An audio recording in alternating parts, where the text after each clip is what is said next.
Hi everyone, hope you are doing well from wherever you're watching this channel, depending on your time zone. Now, there's a story that was published in the Sunday Nation with the headline, "The Day When Ruto Almost Slapped Uhuru."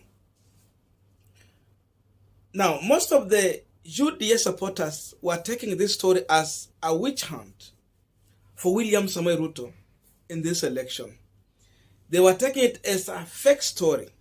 But the truth of the matter is that there was a time when William Ruto was on an interview, and he confirmed that when Maraga nullified the 2017 general election, Uhuru had almost given up, and for him he was ready to go home.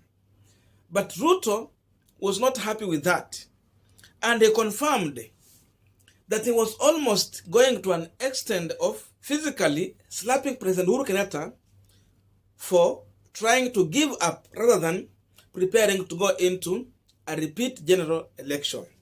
And so today, Junet Mohammed and Governor Ali Hassan Joho decided to expose William Ruto to prove that what was published in the Sunday Nation is a true story and not how the UDA side are trying to propagate that story as a fake story.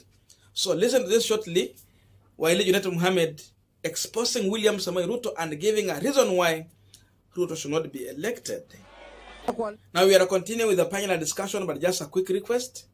You might be watching this channel, but you're not yet subscribed. So my humble request, please consider subscribing so that another time, once we release a video like this one, you will always get notified.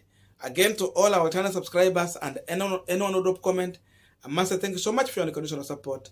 Again, I'm requesting you to give this video a thumbs up so that YouTube can recommend our videos to more viewers. Back to our discussion.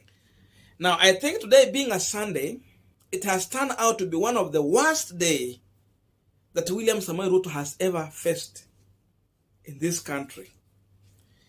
Because it has turned out to be just a day of exposing William Ruto and his character against President Uhuru Kenyatta.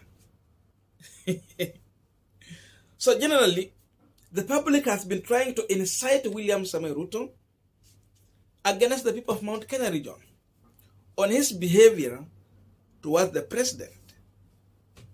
In the first incident, there was an issue of the plot by William Ruto to prosecute and jail President Uhuru Kenyatta in case they win this August election on 9th. And now today, the same issue is still out in the newspaper, Sunday Nation.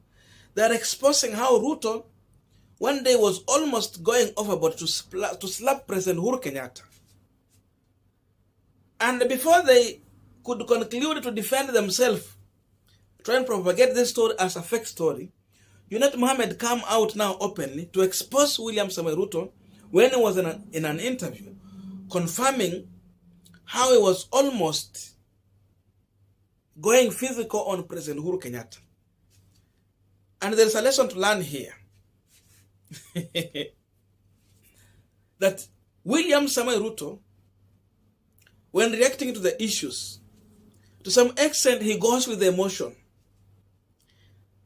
Because before Ruto thinking of slapping President Uhuru Kenyatta, it means he was already emotion. But because Uhuru was his boss, he tried to control his emotion. But his emotion was almost leading him to go physical on the president. So that tells you, it leads us to the question Junet Mohammed is asking the electorate. If someone of the caliber of William Ruto was almost slapping the president, then imagine you elect him your president. How will he treat the citizen in this country? If he will be in that powerful position, he was just a deputy, but he has been threatening a person in the most powerful position in this country. A person who happened to be his boss. So electing William Ruto means that you are electing a leader who will always take action depending on the emotion. If his emotion is not good, then expecting to make a wrong decision. He's a leader who is led by his emotions. He's a leader who will always take action depending on the emotion. So if he's not happy with you, he will make a very bad decision. A decision that will make the entire country to regret. And if he's a happy man, then also he can make good decision. This is one of the dangerous person that should not see the door of the State House. Just assume William Ruto is the president today and then you get out to demonstrate because the packet of funga is 200 shillings. Just imagine, will Ruto tolerate that? Can Ruto stomach a protest in the city because of mistreatment of the people in this country? Can he stomach that? Will Ruto entertain anyone who is going to criticize him if he becomes the president? Is Ruto going to accept opposition to question him when he goes wrong while he is the president of this Republic of Kenya? I don't think if he's ready for that. And again, this issue exposes William Ruto how he would like to hang on power even when they know that they have lost. Maraga was able to nullify this election because he was sure that election was stolen. And President Uhuru Kenyatta, because he was not comfortable sitting on a stolen election as a president when people were dying there, the president was not ready for that. But because of power hungry for William Ruto, he pushed Uhuru to the corner. That's why you see even he's saying that, someone else come in to confuse and convince the president to change his mind. It means even he did not want anyone around President Uhuru Kenyatta because he was misguiding him not to accept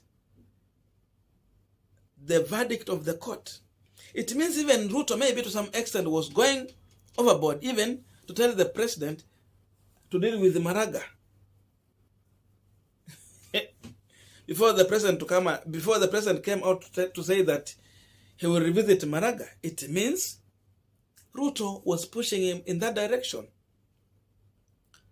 So that tells you if Ruto becomes the president and then in the next election he loses, he will not accept. If he did not allow Uhuru Kenyatta to accept the result, if he forced Uhuru Kenyatta to go back to the ballot, tell me if he becomes the president, will he accept defeat? So even in this election, don't expect William Ruto to accept the results. He will not accept. If he did not accept what Maraga ruled, to an extent they got emotion to that level, do you think he will accept the results? They lost, but he never accepted. There was enough evidence to prove that they lost that election, but he was not ready to accept. So tell me, what if he's sitting on that powerful seat and then he don't win the next immediate election? He cannot accept that. So it tells you the kind of a leader Ruto can be in case he gets to power. So that alone is a clear indication for the electorate that Ruto is unfit to lead this country the way Junet Mohammed is saying. Ruto is not worthy to take up the leadership of this country because of his character, what has come out of him, what we have learned from him. So this is a red card to the electorate. If they need peace, then they should think twice. You see, if Uhuru could have stayed at the ground, then tungekuwa na amani kwa hii nchi. Lakini kwa sababu hawakukubali matokeo, and even they continuously threatened the courts, it tells you that there was someone behind that, And if this is the character of leadership we want to embrace, then Kenya as a country is heading to the wrong direction. I don't know what to think about this, but that's my view. Otherwise, thank you so much for listening to me up to this far. May good God bless you and see you in our next video.